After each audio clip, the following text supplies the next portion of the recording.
हमारा देश भारत हमेशा से देवताओं की लीला स्थली रहा है। यहाँ देवता किसी भी विशेष कारण से अवतार लेकर मानव का कल्याण करते रहे हैं। ऐसे कई चमत्कारी और रहस्यमयी मंदिर हैं जहाँ ऋषि मुनि संत साधक तपे और वहाँ की रजतक एवं वह स्थान भी चमत्कारी हो गया। इन्होंने जनसाधारण को अपनी तपशक्ति का लाभ दिया। ऐसा ही एक धाम है कुआं धाम, एक धाम जो सच्चा है, जहाँ धर्म है, श्रद्धा है, विश्वास है। यहाँ होता है कर्मों का हिसाब किताब, होता है न्याय, मिलती है देवताओं से माफी और देव करते हैं बाधाओं को दूर। संतानहीन पाते हैं संतान, रोगी पाते हैं स्वास्थ्य, नकारात्मक ऊर्जाएं हो जाती हैं प्रभावहीन। कैंसर जैसी बीमारियां भी एक चुटकी बबूत से ठीक हो जाती है। अकल्पनीय पर सत्य। मन का विश्वास जब एक ऊंचाई पर पहुंच जाता है तो इसे सिर्फ भक्त और भगवान ही समझ सकते हैं। जब श्रद्धा इतनी गहरी होती है ना, तो बीमारी को भी राह बदलनी पड़ती है। सिर्फ परिक्रमा करने, ज्योत के दर्शन करने, पवित्र जौ के कर्ण बांधने, भजन करने, नमन करने, बभूत लेने से मां भगवती की कृपा मिलती है। ये सुनी सुनाई बात नहीं है, हजारों गवाह हैं इसके। मैं भी पहली बार यहाँ की महिमा सुनकर आया था। लगा लोग सच ही कहते हैं इस स्थान के बारे में। मैंने स्वयं यहाँ की ऊर्जा को महसूस किया। इस धाम के गुरु महाराज श्री मन सिंह जी शेखावत जैसा दूसरा शायद ही कोई होगा। गुरु जी ने अपना सारा तप, तपस्या, सिद्धियां, भक्ति, साधना से अर्जित पुण्य सबको जनसाधारण के कल्याण में लगा दिया। एक ऐसा धाम जहां भटकों को राह, रोगी को स्वास्थ्य, निसंतान को संतान, बाधाओं से मुक्ति और बिगड़े काम बनते हैं। ऐसे धाम की महिमा का बंधन कोई क्यों न करे। दुनिया से हारों के लिए भगवान ही एक सहारा है और वो मिलते हैं समर्पण और भक्ति से, और इन्हें बड़े ही सरल सहज विधि से प्रसन्न किया जा सकता है। हर महीने चांदनी दशमी से पूर्णमासी तक मेला लगता है। इसमें नियमित भजन कीर्तन, हवन, सत्संग, रामायण एवं सप्तशती का पाठ होता है। जिस किसी को भी घरेलू या किसी बीमारी के लिए पूछना हो तो मेले के समय ही आए। वैसे रोगियों को मेले में ही आने की सलाह है, पर गंभीर रोगी कभी भी धाम पर आ सकते हैं। पहली बार आने वालों को 4-5 बार जोत देखने पर लाभ महसूस हो तो आगे मेले में आने की सलाह दी जाती है, अन्यथा नहीं आने का सुझाव है। कई गुरु महाराज के समाधि मंदिर हैं यहाँ, श्री लादू सिंह जी, श्री केसरिया जी आदि। एक धुआं यहाँ निरंतर प्रज्वलित रहता है।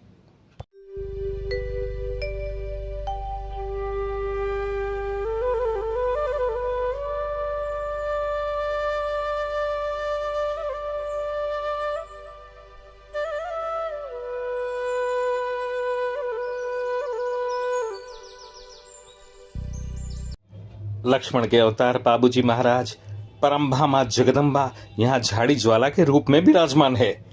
यहाँ 4 भुजानाथ भी विराजे हैं। मुख्य मंदिर प्रांगण में आदिशक्ति मां जगदम्बा का नवदुर्गा रूप में 4 भुजानाथ और श्री बाबूजी महाराज के मंदिर बने हैं।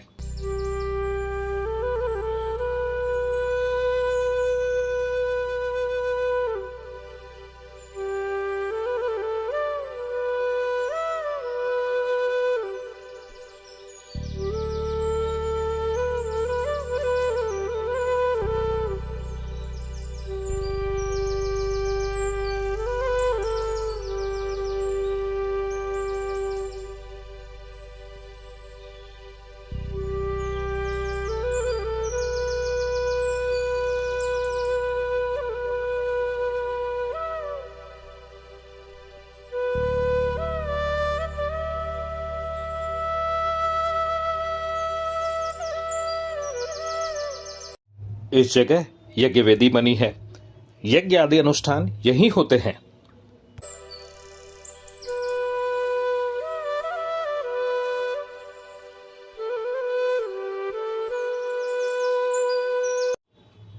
यहाँ औरतें झाड़ी ज्वाला की परिक्रमा कर रही हैं।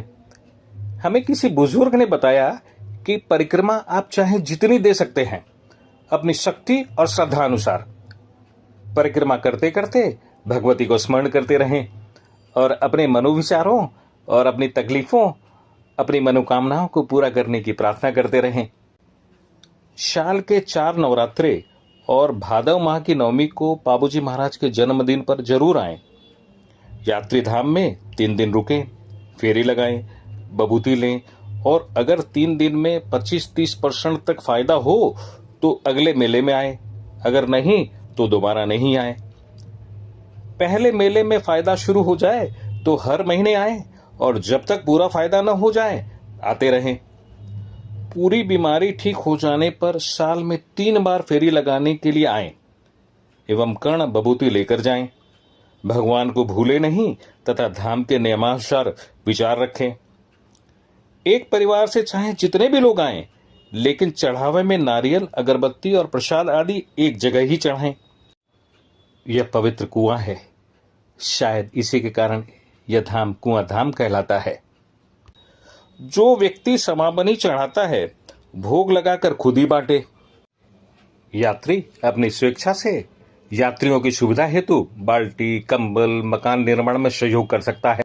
यह बजरंगबली का मंदिर है। बगल में ही छोटा मंदिर बाबूजी महाराज का है।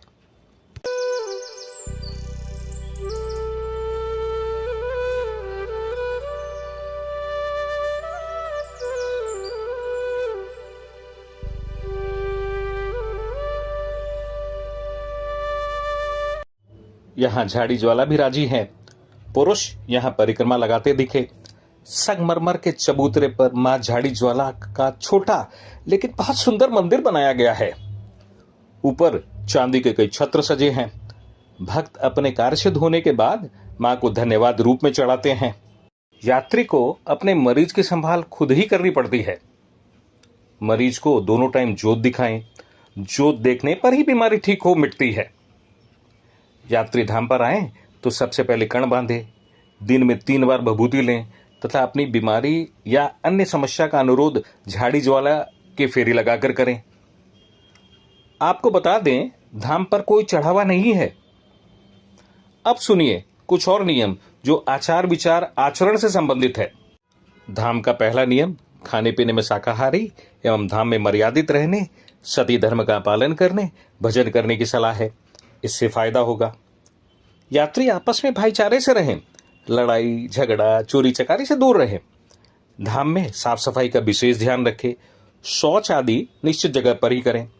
अपने सामान का खुद ही ध्यान रखें। गुरु महाराज जी कहते हैं, पैसे के अभाव में दुख नहीं पाएं। धाम की तरफ से खाना भी खाएं और किराया भी लेके जाएं। अगली बार आएं तो जमा करवा दें। धाम की तरफ से ये रुकने का स्थान बना है। ढाबे भी बने हैं जहां कम खर्च पर खाना रहना कर सकते हैं। वैसे खुद का खाना लाने की सलाह दी जाती है। ये बड़ी सी हॉलनुमा जगह है जो लोहे की रेलिंग से घिरी है। ऊपर शेड बना है। ये यात्रियों को रहने के लिए दी जाती है। गद्दे, रजाई, कंबल, बाल्टी सब मिल जाते हैं। खाने पीने, प्रसाद, नारियल की दुकानें हैं। यात्रियों को जरूरत का सारा सामान ये दुकानदार उपलब्ध करा देते हैं।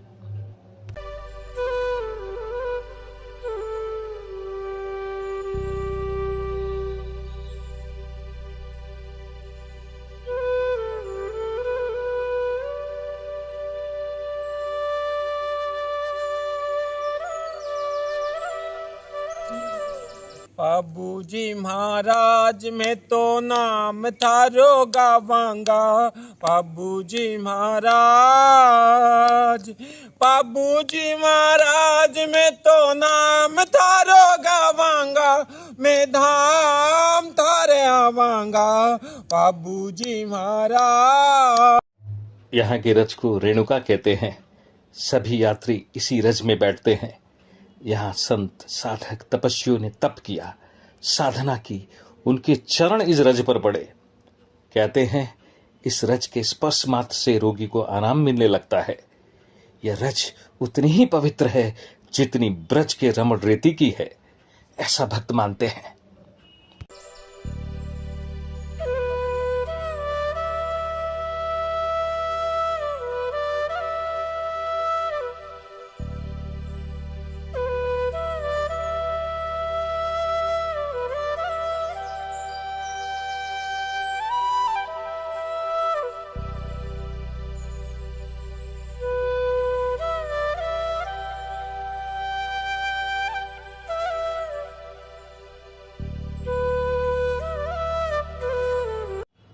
अमीर गरीब जात पात से दूर यह धाम सभी का है। आज कुछ कलयुगी मनुष्यों ने मंदिरों धार्मिक स्थलों को व्यावसायिक बना दिया है, भगवान को भी नहीं छोड़ा है। वहीं यह धाम गुरु महाराज के संरक्षण में प्रत्येक वर्ग जाति को, छोटे बड़े को परम सत्ता से जोड़ भी रहा है, साथ ही परम शक्ति से उनके रोगों दुखों का निवारण भी करवा रहा है। यह विश्वास है, अंधविश्वास नहीं। भजन भक्ति श्रद्धा समर्पण है, चढ़ावा दिखावा लूट खसोट नहीं। चमत्कार है, चापलूसी आडंबर नहीं। सभी का न्याय होता है, अन्याय नहीं होता। जय बाबूजी महाराज, जय झाड़ी ज्वाला, जय चार भुजानाथ, जय गुरु महाराज, जय राजस्थान, जय भारत। रे धरती रो पाथर पीथर रे धरती रो मीरा कर्मा रे धरती रो इन रो कितरो रे करा मैं तो कण कण स्यो